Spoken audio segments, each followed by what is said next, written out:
અમરેલીમાં તાંત્રિક ભુવા મંડળી સામે ગુનો દાખલ થયો. અમરેલીમાં તાંત્રિકે બળાત્કાર કરતા યુવતીની પોલીસ ફરિયાદ. મા દીકરીને ભ્રમમાં નાખી તાંત્રિક ભુવાએ 3 લાખ સાથે સોનાના દાગીના હડપ કર્યા. અમરેલીમાં યુવતીને હવસનો શિકાર કરનારા નામ ખુલશે. સાવરકુંડલા રાજુલા અમરેલી આઈસ્ક્રીમ પાર્લરના તપેલા ચડી જશે. બળાત્કાર, છેતરપિંડી સહિતની કલમો હેઠળ તાલુકા પોલીસમાં ગુનો દાખલ થયો. રિપોર્ટર દેવ મોરારી, જયેશ વિસાવદર. અત્યારે હું એક જગ્યાએ પાટ ઉપર બેઠો હતો, આવ્યો તો બીજા ભાઈ ભેગો. આપડા કામ હાટું કાંઈ નહીં, એટલે અહીંયા થોડુંક આડું આવ્યું, સમજા? આડું ઈ બાબતે આવ્યું, કારણ કે આપણે ચોકી મારેલી છે ને ઓલી મેળીની, એટલે તો હવે હું કાલે સાંજે ઘરે પહોંચી જઈશ, બરાબર? જવાનું છે, બરાબર ને? એમાં 20,000 નો ખર્ચો છે. રેડી?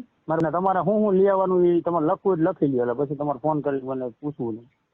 હા બોલો. નારિયેલ પાણી વિનાનું, એક કારું કપડું, 10 રૂપિયાનો અડદ, 3 લીંબુ, 3 ટાંચણી, 5 રૂપિયાનો સિંદોર, આટલી વસ્તુ લેતા આવજો. વાંધો નહીં. અને 20,000 ખાતું, બરાબર? હા રેડી બેન? બરાબર. શું કામ વાર લાગશે ખબર હે? મારા પડીકી જાઓ પધરાવા જવાની હે ને ઉજ્જૈન, ઈ વ્યવહાર કરી નાખી, પછી આપડે બધું વહીવટ થઈ જાય. શું છે? ચોકી ઉભી રાખી છે મેં, બરાબર? પૈસા મારે તમને 50,000 ને 80,000, 1,30,000 ને 30,000 મારે રોકડા તમને દેવાના છે, બરાબર ને? 2 વીટી ને 2 બુટી, બરાબર? આ મારી પાસે કઈ છે નહીં તમારું, બરાબર? સમજી લેજે. હવે તું સમજી લેજે, હું અસલ મેલડી બોલું છું. બોલ હવે તારે હું જવાબ જોઈছি. આ તો ધમકીઓ દેવાનું ચાલુ કરી દીધું. તને ધોરે તું સમજી લેજે. હા, ધમકીઓ દેવાનું ચાલુ કરી દીધું તે તો. ધમકીઓ નહીં, તને ધમકીઓ નહીં. તો તું સમજી લેજે, હું માં બોલું છું.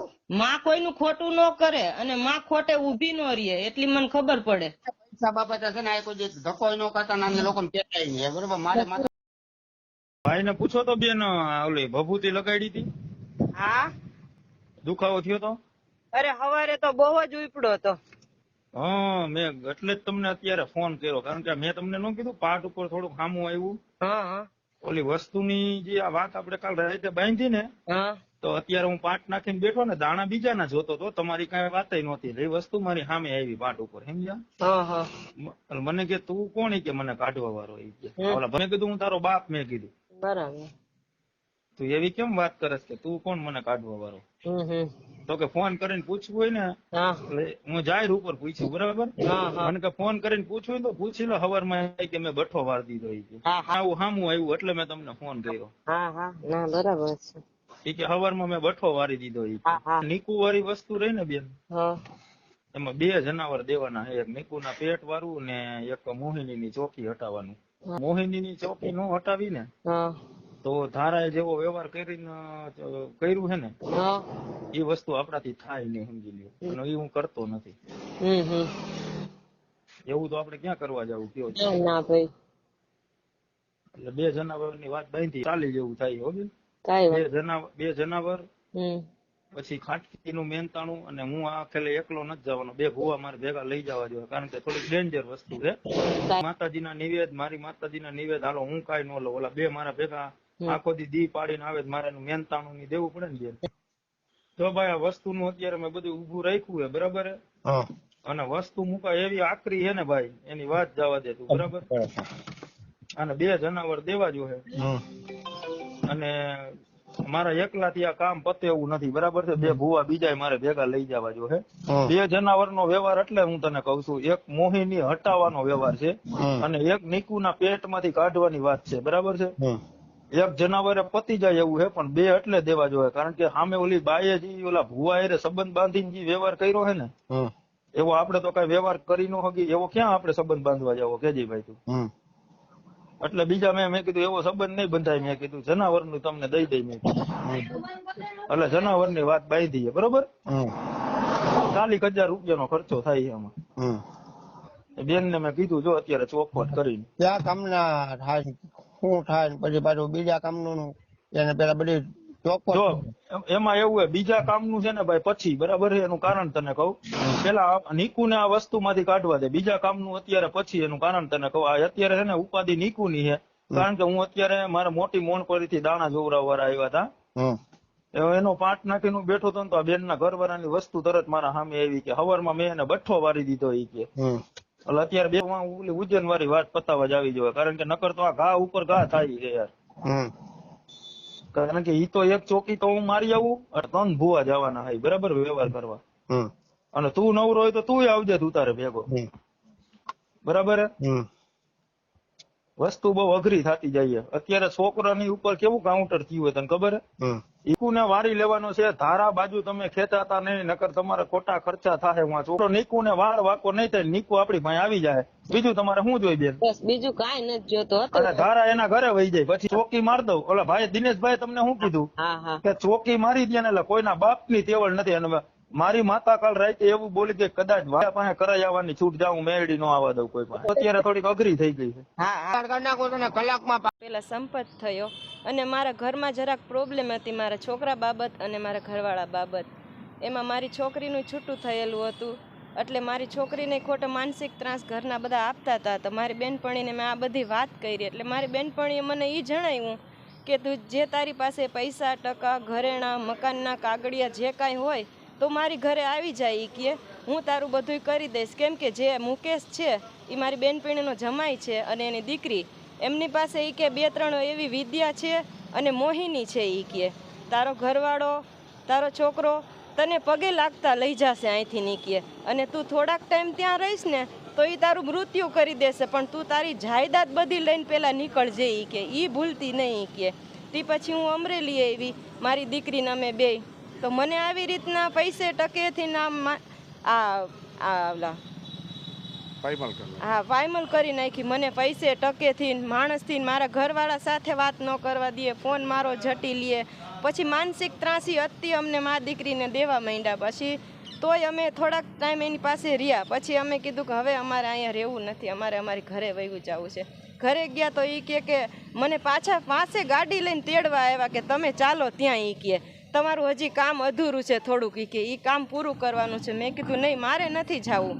પછી મારી છોકરીને ત્યાં એને રાખી. એ કે કૃપાને તો અમે આપશું જ નહીં કોઈ સમયે. એ કે બરોબર એ અમારી જ છે. એ કે અમારે એને લગ્ન કરી દેવા છે, એની જિંદગીમાં ખુશિયા એટલી દેવી છે ને. એ કે એવી રીતના એ તાંત્રિક વિદ્યા કરતા ગયા તો અમે મા દીકરી એમાં ને એમાં ફસાઈ ગયા. માને પૈસે ટકેથી લૂંટી અને મારી દીકરીને શરીરની થી લૂંટી છે. હા એ એવી રીતના કે તમારા છોકરા માથે આવી વિદ્યા છે એનું તમારે નિવેદ દેવા પડશે, કે તમારે આ બકરા દેવા પડશે, બલિ ચડાવવી પડશે. એવી રીતના અમે એને 3 બોકડા દીધા. એવી રીતના અમે એકવાર 70,000 દીધા, એકવાર 31,000 દીધા, તે પછી એકવાર અમે 40,000 દીધા ને એકવાર અમે 20,000 દીધા. તે પછી મુકાભાઈએ તાંત્રિક વિદ્યા કરી, એનાથી ન થયું એટલે આ સુનિલભાઈ પાસે કરાવ્યું કે આ તમારું કામ બહુ અઘરું છે અને બહુ ભારે છે. કે આ વિદ્યા નીકળે એમ નથી. કે પછી મુકેશભાઈએ એટલા પૈસા લીધા કે એક વાયણું વાયરું એમાં 21,000 રૂપિયા લીધા.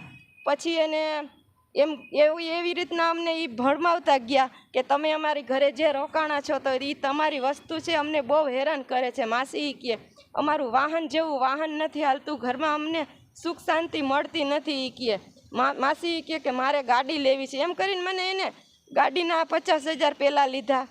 પછી આમ 5,000 ને 10,000 એમ તો માનસિક ત્રાસ કરીને ખૂબ દેતા ને લૂંટતા. અમને ઘર બારા ન નીકળવા દેતા.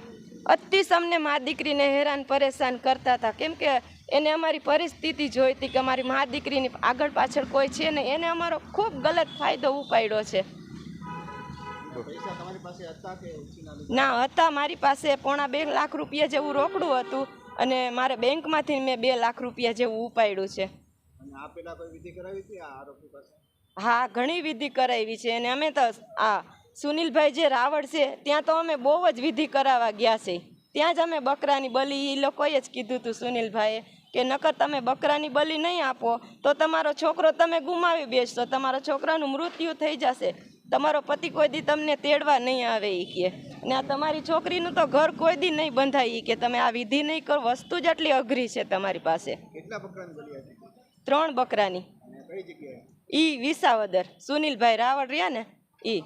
અને એમાં તો એ સુનિલભાઈએ એમ કીધું કે એ વિધિમાં એ કે તમારે છે ને એ કે આ મારા એકથી કામ નહીં થાય, મારે અલગથી 3 ભૂવા તેડાવવા પડશે. તો એને બીજા ભૂવાને તેડાવ્યા હતા. એક ભૂવાનું જે મને નામ આવડે છે દિનેશભાઈ રીબડિયા છે, એ ત્યાંના જ છે, વિસાવદરના જ. અને બીજા એને જુનાગઢથી તેડાવ્યા હતા. ત્યારે એને 2 બકરાની બલી ચડાવી એમ કીધું. એટલે મહિનો જેવું થઈ ગયું હશે. એમનું તો છૂટું થઈ ગયું છે મારી દીકરીનું. એટલે આ લોકો ગેરફાયદો ઉપાડતા હતા એની માથે. એની પાસે પૈસા નહોતા ને મારી પાસે પૈસા હતા, તો મને પૈસાથી આવી રીતના પરેશાન ને હેરાન કરી નાખીને મારી દીકરીને ત્યાં રાખીને એને ન જોતા કામ કરાવ્યા મારી દીકરી પાસે. શું કામ કે મારી દીકરીને એમ કીધું કે મારી દીકરીનું છૂટું થઈ ગયું. એને 2 વર્ષનો ભાણિયો છે કે રાધીએ એમ કીધું કે મારું છૂટું થઈ ગયું છે તો મારી પાસે મારી દીકરી છે એ કે 2 વર્ષની, તો મારા મુકા પાસે એવી વસ્તુ છે તો મારો ઘરવાળો એ કેમ કહે ને, અત્યારે હું ફોન કરું ને મારા ઘરવાળાને કે મારે મારી છોકરી રમાડવી છે અને મારી છોકરી જોવી છે, તો તરત કે મારો ઘરવાળો આવે એ કે. એટલે કૃપાને એવી લાલચ થઈ મારી દીકરીને કે હા મારા દીકરાનું મોઢું જોવા મળશે મને. તો એને આવી રીતના ભરમાવતા ગયા અને એનું શોષણ કરતા જ ગયા. અલગ અલગ જગ્યાએ ખૂબ મારી દીકરીનું શોષણ કર્યું છે.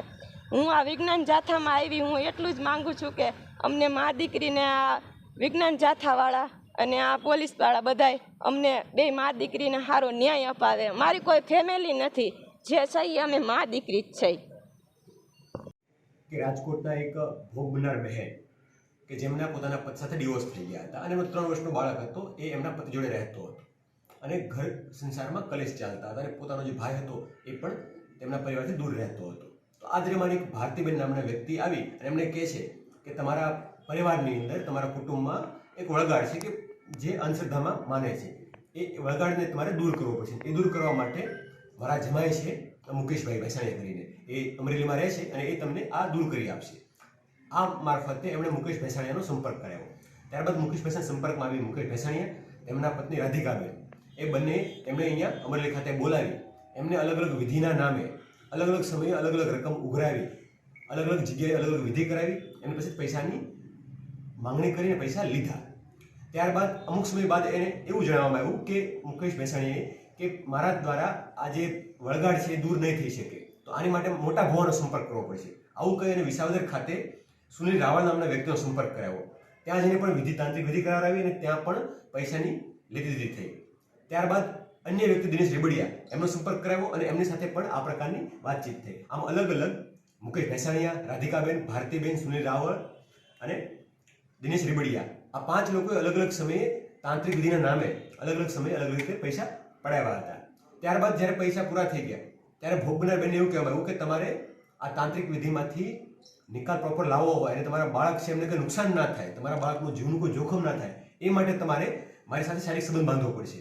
એટલું કંઈ એમને ધમકાવી, ડરાવી અને એમની જોડે બળાત્કાર પણ ગુજાર્યો હતો. જેથી આ 5 લોકો સામે તથા એક અન્ય વ્યક્તિ સામે તપાસમાં જે બી ખુલી આપે એ તમામ લોકો સામે બળાત્કાર, છેતરપિંડી, ઠગાઈ, મદદગારી, ગુનાહિત કાવતરું લગતની વિવિધ કલમો હેઠળ ગુનો દાખલ કરવામાં આવ્યો છે અને 5 પૈકી 4 આરોપી તાલુકા પોલીસ દ્વારા હાલમાં અરેસ્ટ કરવામાં આવ્યા છે અને અન્ય વ્યક્તિની શોધખોળ હાલમાં ચાલુમાં છે. આગળની તપાસ પણ હાલમાં ચાલુમાં છે. આરોપીઓ સામે કોઈ અગાઉ ગુના નોંધાયેલા છે? એ ગુનાહિત ઇતિહાસ બાબતે હાલમાં તપાસ ચાલુ છે. હું આપના માધ્યમથી, મીડિયાના મિત્રોના માધ્યમથી લોકોને અપીલ કરવા માંગુ છું કે આ પ્રકારની કોઈ પણ તાંત્રિક વિધિમાં ભુવા, ભવાઈ કે અન્ય કોઈ પણ પ્રકારના લોભ લાલચમાં આવ્યા વગર કંઈ પણ પ્રશ્ન હોય તો એનું કાયદાકીય રાહે, મેડિકલ સાયન્સની દ્રષ્ટિએ, ટેકનોલોજીના માધ્યમથી એ નિકાલ લાવવો જોઈએ. આ પ્રકારના કોઈ પણ ભુવાના કે ધતિંગના કોઈ પણ લોભ લાલચમાં આવવું જોઈએ નહીં. આ માટે લોકો જાગૃત થાય એ પણ હું અપીલ કરું છું. ગુજરાતમાં દર 15 કે 30 દિવસમાં અંધશ્રદ્ધાના એવા બનાવ બને છે કે આપણું હૃદય દ્રવ્ય ઉઠે છે. રાજકોટની એક પીડિતા અને એની માતા છે.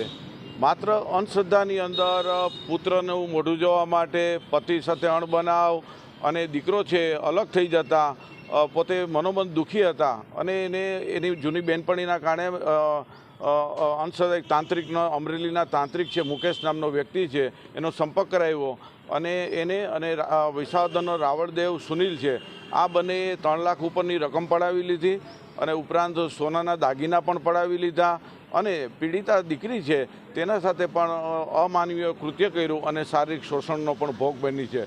તો આ સમગ્ર કિસ્સો વિજ્ઞાન જાથાના કાર્યાલય બહાર આવતા અમરેલીના એસપીને રૂબરૂ મળી અને અહીંયા આરજી ચૌહાણ છે તાલુકા પોલીસ સ્ટેશનના, એમને મળી અને આ સમગ્ર કિસ્સો બહાર લાવ્યો છે અને આવા બનાવનું પુનરાવર્તન ન થાય અને કોઈ પણ પીડિતા છે આગળ આવે છે એને પ્રોત્સાહન આપવું, હોંફ આપીએ એટલે આવા કોઈ તાંત્રિક કે ભુવા હોય આવા કુકર્મ ન કરે એના માટે પોલીસ ફરિયાદ દર્જ કરવામાં આવેલી છે.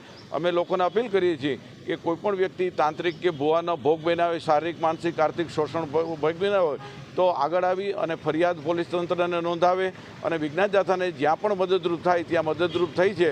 અને આ સમગ્ર તાંત્રિક મંડળી છે અને આ તાંત્રિકના આ સામેલ સતત 3-4 શખ્સો છે એની સામે કાયદામાં સકંજામાં કડકમાં કડક કાર્યવાહી થાય એવી